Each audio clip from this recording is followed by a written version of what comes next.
Welcome to Sri Lanka! Ang dami din nila ditong belt number ha. Ito guys sa mga ATM, pero dito tayo sa commercial bank. And ito na po, yung pinaka-bed.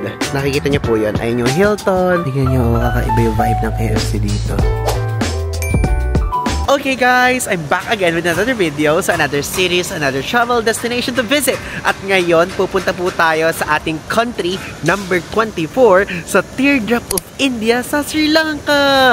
At guys, ngayon, madaling araw na po dito sa Pilipinas, which is kadarating lang din natin actually kaninang hapon from our Japan trip, pero kasi magkasunod yung trip natin. So ngayon ito na tayo agad-agad, nagpalit lang tayo ng maleta.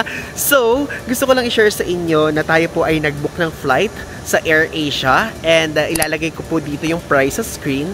And alam nyo, so far ang mura niya, plus AirAsia siya guys, so low cost carrier siya. And di ba guys, kapag kunyari nagbo-book tayo online, is yung AirAsia mo bang ginagamit natin, and mas nakatipid tayo. So ngayon, let's go! So guys, kakasimula lang natin ng vlog, meron na tayo agad nakitang viewer dito. So sa Hong Kong sila pupunta. So paakyat na po tayo ngayon. Punta muna tayo sa lounge kasi medyo matagal pa yung flight natin. So later, kwentuhan ko kayo all about the things that you need to know before going sa Sri Lanka. So i-share ko lang po sa inyo na papunta sa Sri Lanka, hindi po tayo visa-free kapag ka-Philippine passport holder kayo. So, kailangan nyo po ng ETA or Electronic Travel Authorization na napakadali lang namang applyan. So, ilalagay ko na lang yung link sa ibaba para alam nyo yung gagawin. And super dali lang. Basic info lang ilalagay dyan. Kung kailan yung target nyo magpunta. Kung kailan yung target date nyo na pupunta kayo sa Sri Lanka.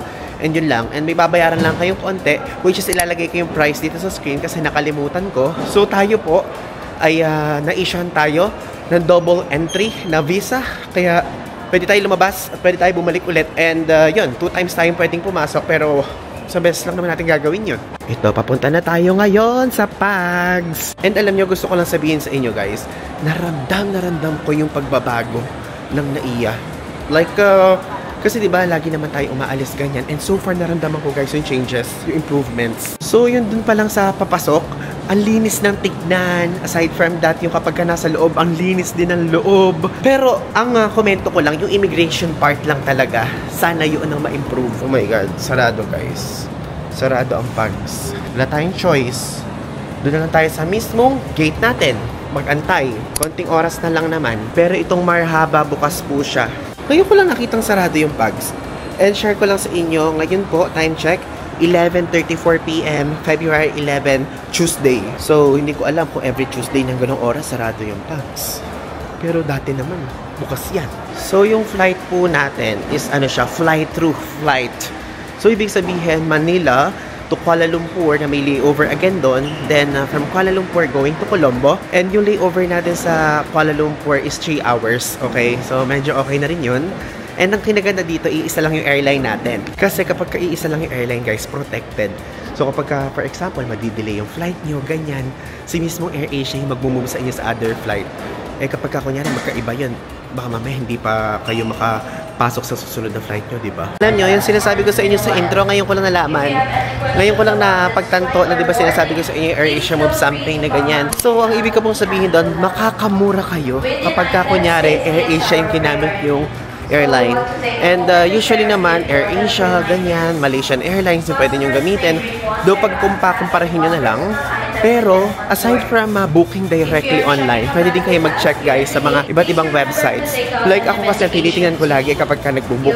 Chine-check ko yung presyo sa Agoda, sa AirAsia Move, tapos sa Trip.com, and even sa Klook. Basta kumbaga, always compare lang kapag ka kunyari titingin kayo ng mga flights. And so far, naaalala nyo yung mga binibida kong flights dati o mga kinikwento ko, yung iba doon galing kay Agoda, tapos yung iba naman doon galing naman kay AirAsia Move. And naalala ko din yung flight natin, ano yun? From Kazakhstan, na may layover sa Korea, then pabalik sa Pilipinas. Basta kamura tayo doon sa AirAsia Move. Okay, so yun lang, pro tip, always compare using different booking platforms. Oh my God! Wala na yung Starbucks dito! Sarado na siya! Grabe, hindi ko alam. Paano ko ngayon iinom ng matcha? Ha? Sarado na siya. Kasi nga, di ba, yung management, no? Saan ngayon merong Starbucks? Saan ako makapag-matcha ngayon? Check na lang natin. Dito na lang tayo mag-check. Kapag naman ganitong oras, guys, bukas pa potato corner, frutas, Manila cigars. Ha? Huwag yan. Mga pangmatanda yan. Tapos ito, meron din kayo mabibilan dito na Sunny Studios. Kung gusto nyo mag last minute shopping ng mga shades. Gusto ko talaga yung time nitong Kuala Lumpur flight na to. Ganito din yung flight natin before. Kukunti ang tao. Tara na muna. Bumili na muna tayo dito kay Yanis. Pasalubong ng tubig. Kasi sarado nga yung mga lounge eh. So, hindi tayo makakabili. Water lang talaga ang bibili natin. If ever kung gusto nyo, kangkong chips, butcheron, chicharon, pinasugbo, yema. Oh, iba't ibang mga Pinoy products pwede kayong bumili dito. Okay, so ngayon gusto ko i-share sa inyo yung kung magkano yung flight natin at kung ano-ano mga add-ons yung idinagdag ko. And ang flight po na nakuha natin ay again, AirAsia flight siya, Manila, Kuala Lumpur, Colombo, then ganun din pabalik, same lang din. At ang total price po is 36,646.20 pesos, okay? But, gusto ko lang i-share sa inyo na ito po, madami po akong inad dito, pero kayo, kung gusto nyong makamura, nag-check ako ngayon, ayan, tinignan ko sa mismo AirAsia Move app, and so far, ang makukuha nyo pong price ng flight, ayan o, tignan nyo, 23,802.96. So, chinek ko siya. And ako kasi, kaya medyo napamahal yung akin dahil napakadami kong dinagdag tulad ng nagdagdag ako ng checked baggage na 20 kilos. Lahat yan, papunta hanggang pauwi. 20 kilos yan. Tapos, meron tayong baggage delay something and trip cancellation protection. Tapos, meron din tayong Uncle Chin's na mga food, mga nasi lemak, mga mac and cheese, ganyan. So, kumbaga, kompleto po. Simula unang flight, pangalawang flight, pangatlong flight, at pang-apat na flight. Meron po tayong mga food na kinuha. Tapos, meron tayong carry-on baggage. And of course, seat. Seat assignment. Meron tayo, kumuha tayo ng seat na aisle. Kasi tulad ng sinasabi ko sa inyo before, parang mas comfy ako sa aisle. Dahil para kapag kunyari gusto ko mag-CR, mag-toilet, ganyan, pwede tayong makaalis na sa upuan at hindi na tayo mag-excuse pa. So yun po, yun yung nagpamahal yung mga inad ko. And pwede kayo magdagdag ng premium flex, oh.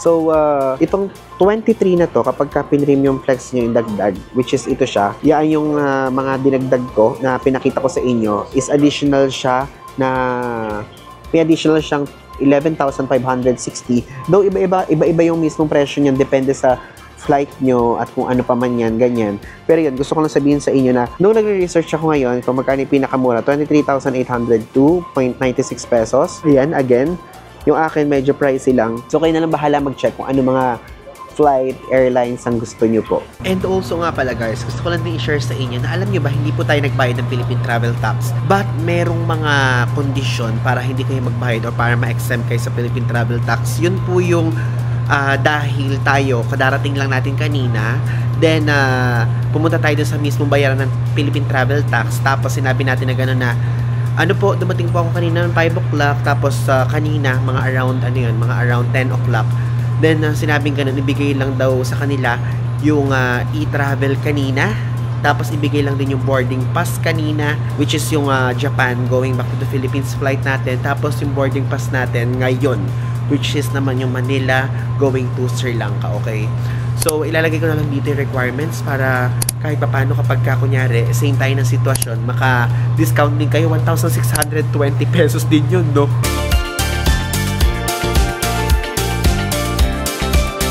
Okay, so we're finally here sa Kuala Lumpur International Airport and nandito tayo ngayon for a quick layover. At time check, it's already 5:28. Wait, masyado maliwanag.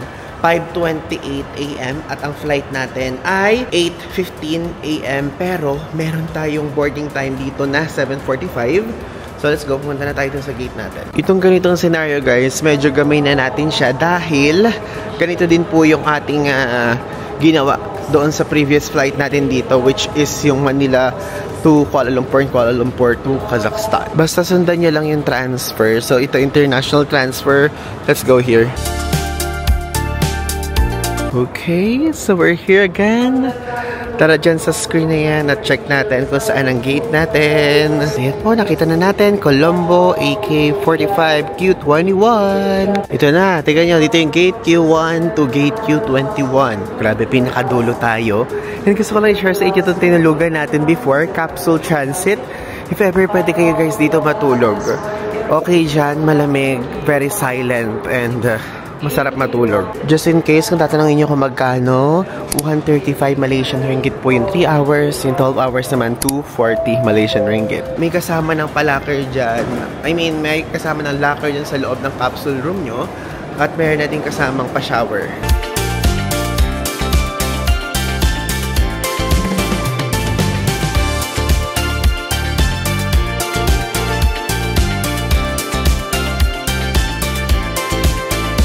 Okay guys, so nakasakay na tayo ngayon dito sa airplane and on time po ang flight natin and 8:25 yung alis. Hindi ko maipakita yung mismo kasi nandito yung booking reference natin.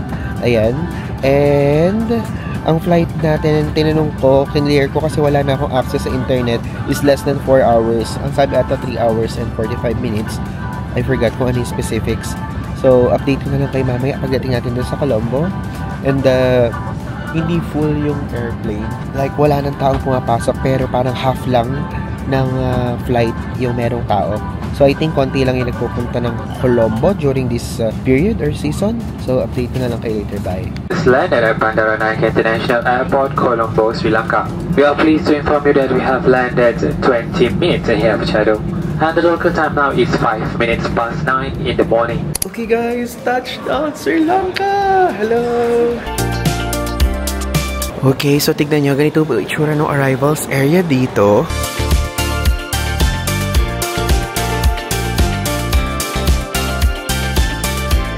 Okay guys, so nakalagpas na tayo ng immigration. So, yung nakikita nyo sa likod ko yung background na yan, immigration yan. Then after nun, duty free yung makikita nyo. And gusto ko lang i-share sa inyo, napakabilis ng immigration nila. Like literally, guys, kung gaano kakonti yung immigration officer natin sa Philippines, ganun kinadami dito. Like lahat ng parang stall ba o kiosk ang tawag doon? Yung parang bawat booth ng immigration, lahat may tao.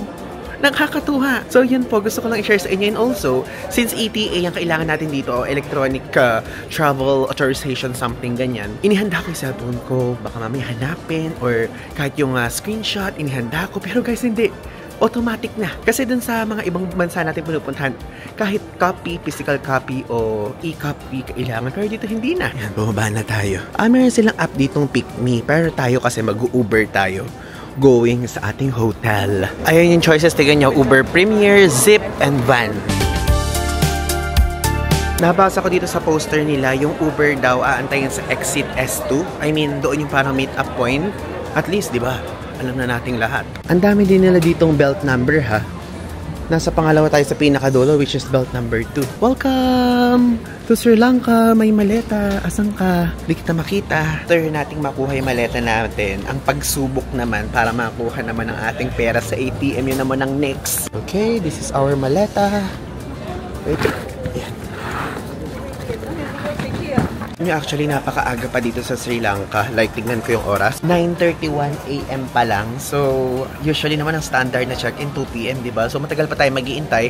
But kasi inilaan ko yung first day natin ngayon to rest lang talaga. Wala tayong gagawin. Meron naman tayong one full day tomorrow to explore Colombo. Okay, ito na. Pa-exit na tayo sa mismo arrivals hall.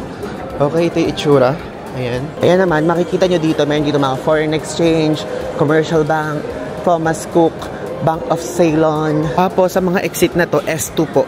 Yun po yung sa Uber, okay? Haba ng pila, ATM oh. Ang haba. Ang gagawin ko, gagayahin ko na lang kung saan yung lahat nag-withdraw. Kung saan yung karamihan. Ganun. Ito guys yung mga ATM, pero dito tayo sa commercial bank. Dito, mag-withdraw na tayo. Pasok natin ang ating GCash card. Bakit ganun? Yan. Okay, sana may English, no? Pa-English, ayan. Tinry ko yung 200 rupees. Ayan, okay yung 200 rupees. 100,000, I mean. Okay, so nakapag-withdraw tayo ng 200,000 rupees. And nung nag-research kasi ako, sabi yun daw yung maximum. Eh, di ba magbabayad pa tayo ng mga tour guide, ganyan, ng mga entrance fees. So, yung pinaka-maximum na yung ginawa ko. Then, if ever kung kakailanganin natin, kukuha na lang ulit ako o mag-ano na lang ulit tayo sa ATM. Kasi guys, ngayon, ito, papakita ko muna sa inyo kung magkano nabawas. So, yung 200,000 rupees, ang nabawas sa atin sa GCash is 39,176.95 pesos. O, diba? At least, transparent na agad si GCash. Pinakita na agad sa atin. Ayun guys, so tignan nyo, nagche-check ako. Grabe, napakalayo. Tignan nyo. Kasi po, ito pong mismong airport, malayo po siya sa city center. And yung Premier is 5,288.50 rupees. And yung Zip naman, 4,630.96 rupees. So, kinonvert ko yung mas mababa. Ang presyo niya in peso is 909 lang. So, I think yun na lang kunin natin kahit maliit. Kita ko na lang sa inyo kung ano ba itsura niya. Let's go. Palabas na tayo. Saan ba yung S2? S2. Itsura dito, may mga bilihan ng SIM card. Tapos ayan, mga hotels. So, dito na po ngayon tayo sa labas. Iintayin na natin dito yung Uber natin. Grabe. Ang init dito ngayon sa Colombo. Ang init. Nakapag-book na tayo. So, basically, para siyang yung sa Uber doon sa India na kinakailangan niya i-share yung PIN na 4, which is sasabihin niya 1643, ganyan, para mag-match kayo. So, dito po yung pick-up point. Paglabas nyo sa S2 is kakaliwa kayo. Ayan. Dito. Doon tayo sa pinakadulo. May nakalagay naman doon na na Uber sign. And kapag nakita niyo yung Uber sign na yun or pick me, kung ano yung pagbubukan nyo, yun na, doon na yun. Ayan, nakikita ko na silang parehas. Ito mas malapit na version, Uber and Pick Me. Tapos ayun na nga, na-formalize na, meron na tayong nakita, welcome to Sri Lanka. Ayan, so may stop dito ng Uber, nagpatulong na lang akong kausapin yung mismong driver. Hawak niya yung phone natin. Bakit parang nararamdaman ko ganito yung Uber Zip? Parang ganyan lang ang Zip. Ganyan yung itsura sa picture. Daming tao dito guys. Daming tao sa exit. Wala, ayan na. Malapit na siya. Kasi nakalagay na dito sa app. So, let's go! Oh my God, ayan na. Hello! Is it, fit? Yeah, okay. Want to travel? Yeah, travel. First time? First time in Sri Lanka. Yan na, dumating na siya. And look. Tingnan niya, ito po ang itsura ng labas. At tama, ina-expect natin. Maliit nga siya. My PIN number is 1643. Yeah. Is it match? Yay! Match! Ganyan guys. Parang ang to, kartong Tinder o Bumble, kailangan nyo mag-match parang sa India. Just vlogging. Vlog. Yeah, vlog. YouTube. Kasi tumitingin siya eh. Siguro tinatanong niya sa isip niya, ano ba itong ginagawa ko? Ganun. So sinabi ko na. Tingnan nyo naman guys kung gaano kalayo. From airport to Fairway, Colombo. 39 minutes na ride. So 34 kilometers yun.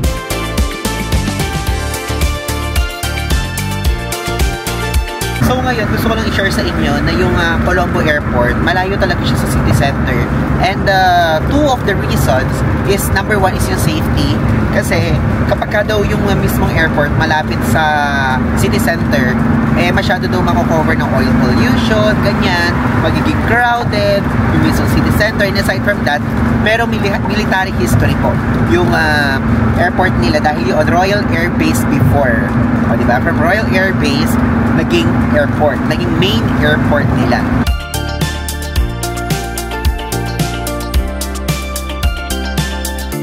Alam niyo, so far, nagagandahan ako dito sa Sri Lanka. Ibang atake yung binibigay niya and more nature.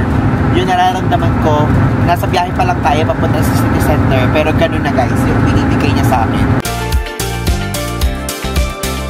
Okay, so tapos na tayo dun sa parang mga view lang. At andito na po tayo sa city center. Ayan guys. Actually, binibigay niya sa akin, it's giving, ano yun, may pagka-India pa din. Grabe, ang tagal ng biyahe natin guys. 39 minutes, ang bilis na natin. Okay, we're finally here sa Fairway, Colombo. Okay, dito na lang ngayon tayo sa Fairway, Colombo. Ngayon, let's go. Try na natin mag-check-in kahit napakaaga. Titignan natin kung merong early check-in. Kailangan yung passport kapag mag-check-in. Alam nyo guys, ang ganda ng location nitong Fairway, Colombo. May mga nakapaligid ditong fast food chain, may mga nakapaligid na restaurants, ganyan. And explore natin sa mga susunod na araw kung ano yung mga pwedeng makita dito. Though dito po, 3 days lang tayo kasi lilipat na tayo sa ibang part ng Sri Lanka. Siyempre, ikutin natin, ma-maximize na natin yung trip natin. Nandito na tayo. Ayan, tingnan nyo, meron ditong orasan din. And I think meron sila ditong money exchange service. So, ayan yung rates. Tingnan nyo na lang po. Dito na tayo. Picture ng hallway. 209 tayo eh. Okay. 203 to 228 dito. Medyo madilim Dito tayo.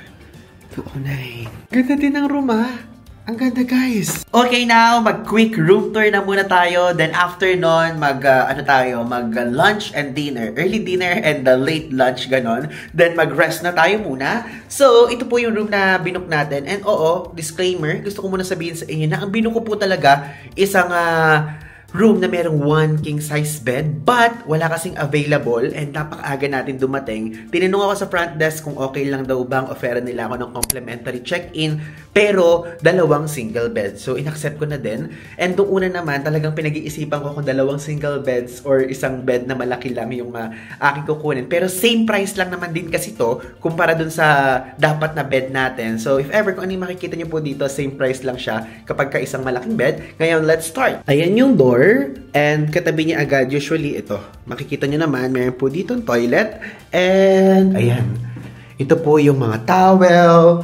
Ay, pinaka-toilet bowl na may bidet. Meron dyan trash bin. Merong hair blower. Tapos, ito yung sink.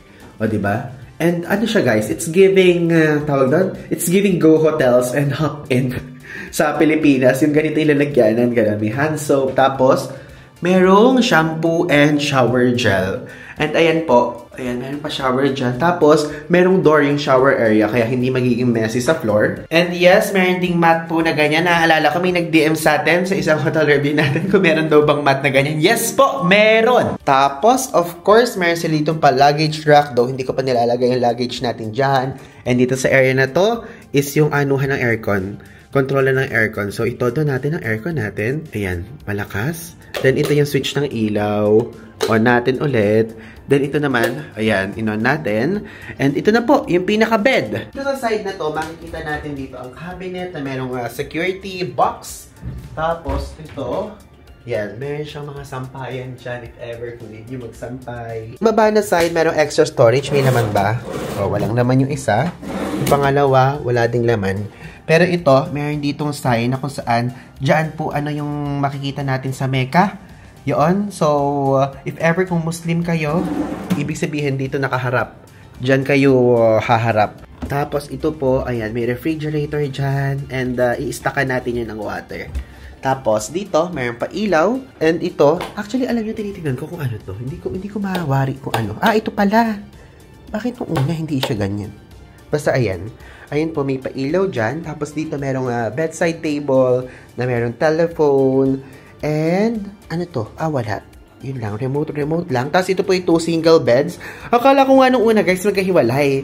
Like, parang merong table na nasa gitna. Pero magkadikitin pala siya. So, parang ganun lang din, no? Parang ganun lang din sa bed talaga na binook natin. Tapos dito may pa-ilaw din dito sa side na to. Buksan natin. Ay, nakabukas na pala. Para kasing ang hina. Diba? And ayan, merong pa TV dyan. Tapos yung TV nila dito, merong pa pangalan. Kulang na IBAN. Kulang na, ay, gumagalaw. So, kulang, ayan, meron nakalagay dyan. Dear Mr. Paul de Guzman, thank you for choosing Fairway Colombo.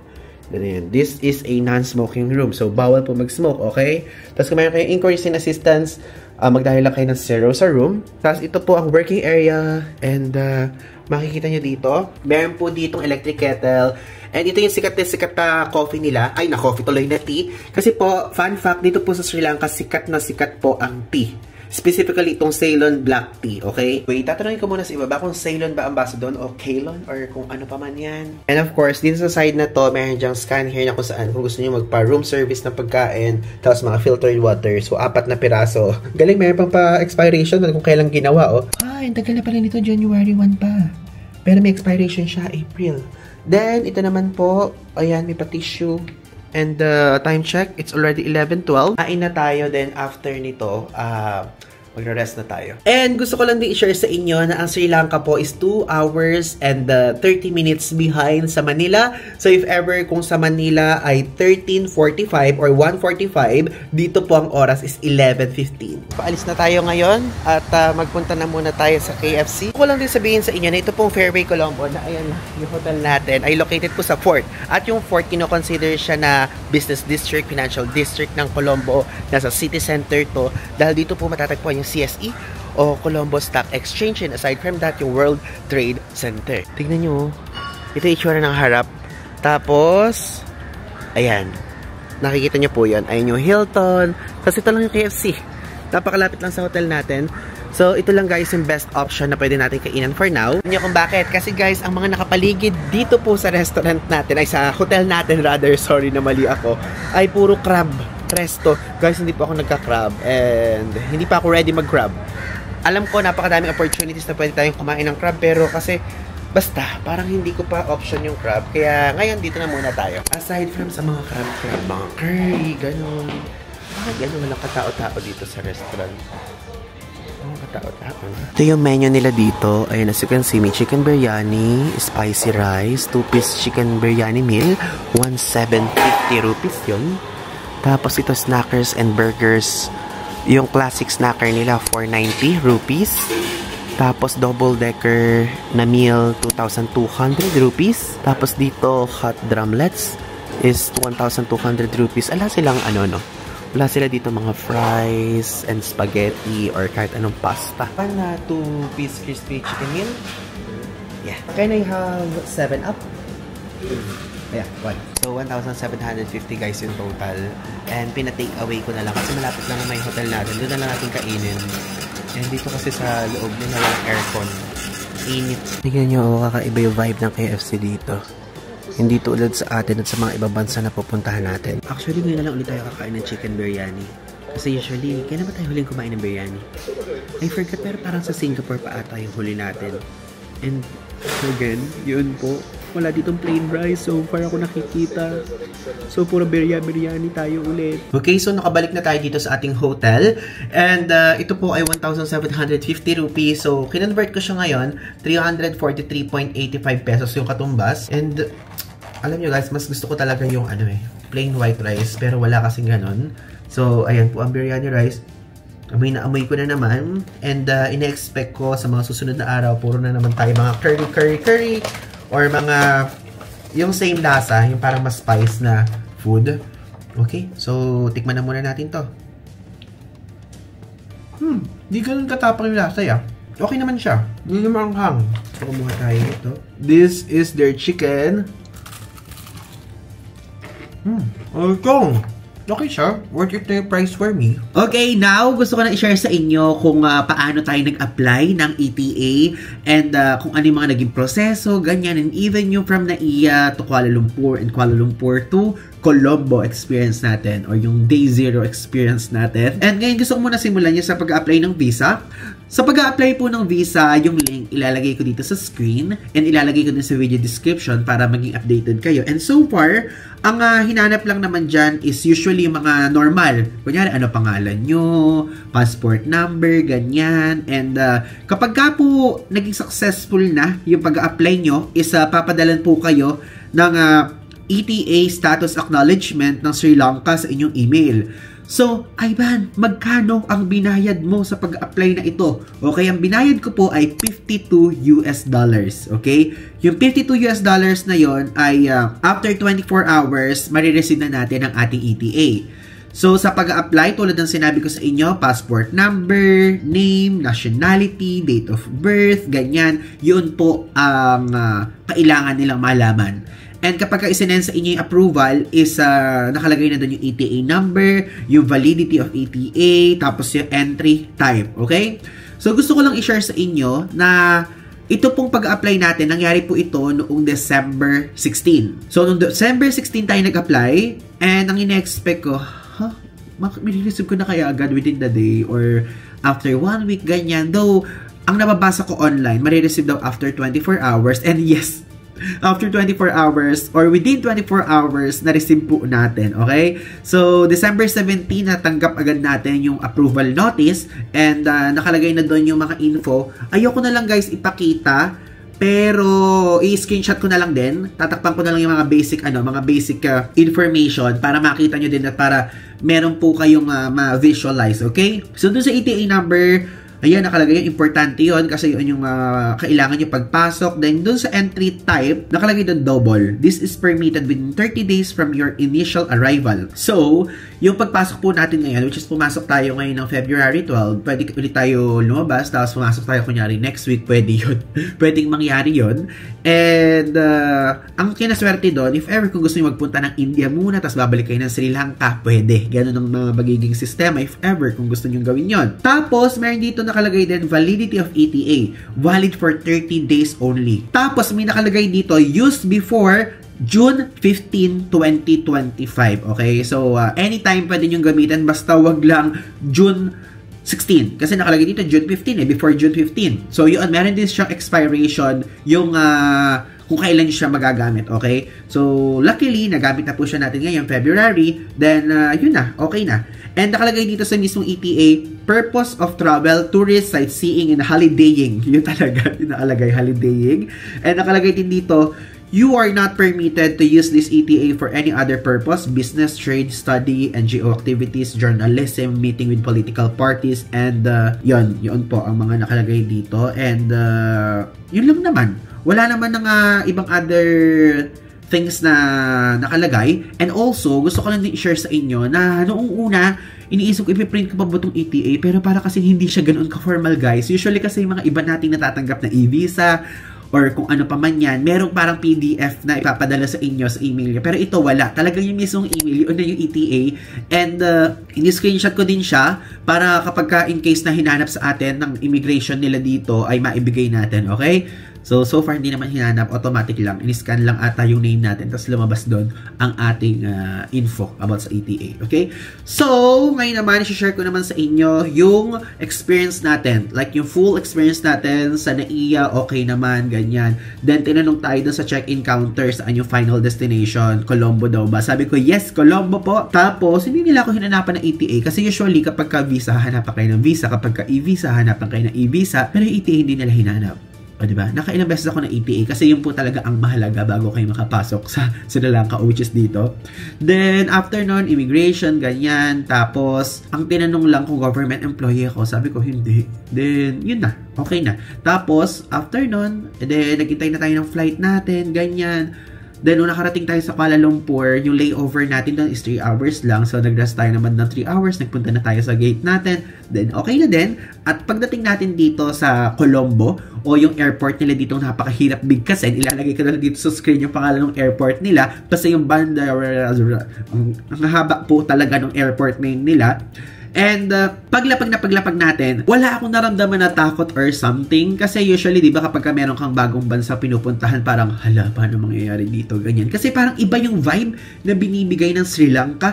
Like, ang ganda, ang, tawag doon, ang welcoming. Ganun po yung vibe na binibigay. And I think, isa din sa mga factors is, umaga tayo nagpunta, hindi gabi. Kaya maliwanag pa, nakikita pa natin lahat ng mga maaliwalas, ganyan. And pagpasok natin, meron na doon way papunta sa immigration. At sa immigration po nila, immigration area pa lang nila, pasado na sa akin, napakabilis. Like, literally, like, for example, isa-isang booth na ganyan, lahat po may tao, opo. Lahat may tao. Nung pagdating natin, lahat po.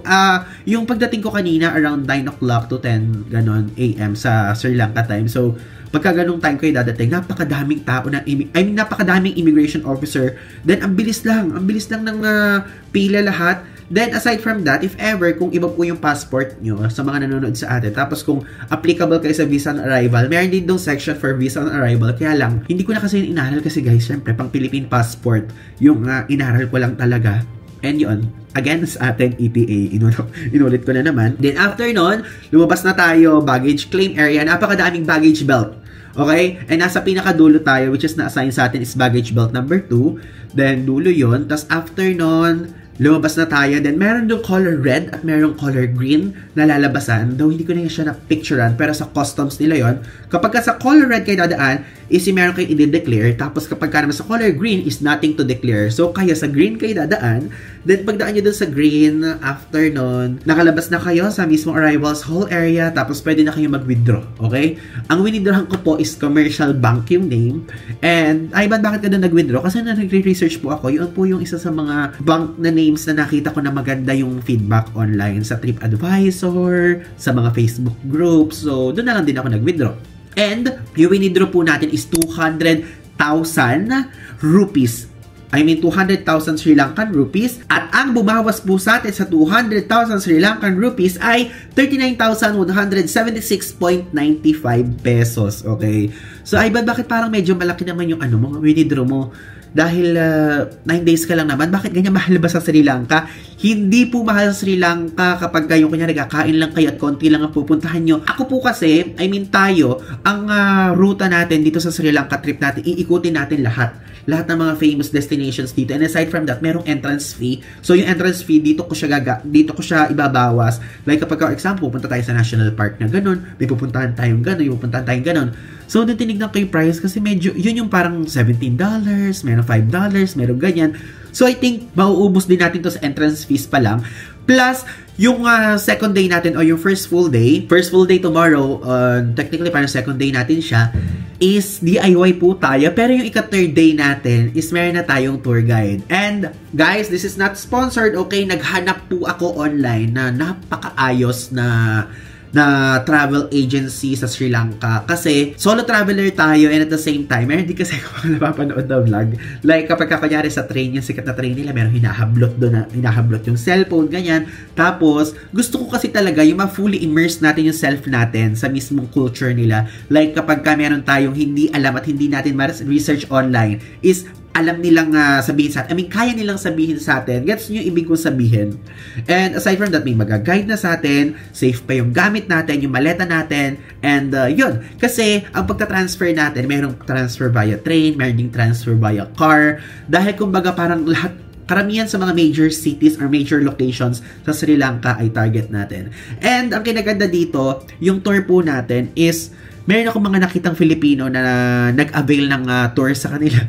So, sa susunod na episode, ko siya papakita sa inyo kapag nagsimula na yung tour natin. Pero so far, enjoy na muna natin yung moment at bukas magdi-DIY tayo, explore natin tong Colombo kasi ito po, hindi po ito kasama sa tour, okay? So ito, full DIY itong mga gagawin natin. So I'm so excited na puntahan natin bukas yung mga famous tourist spots at titignan natin kung may convenience store dito na mura ang bentahan, ganyan. So yun, maraming salamat. Kung meron kayong thoughts, feel free to drop it lang sa comment section at kung meron kayong request, is i-request nyo lang dyan sa Ilva. I think, may upload ko ba to real time? Hindi ko alam kung may upload ko siya real time. But yun, if ever kung meron kayong tanong din, gusto nyo ako i-DM or i-PM, gawin nyo lang yan sa aking social media accounts, sa Facebook page ko or sa Instagram. Again, I'm Randy Guzman po. So, yun lang. Thanks!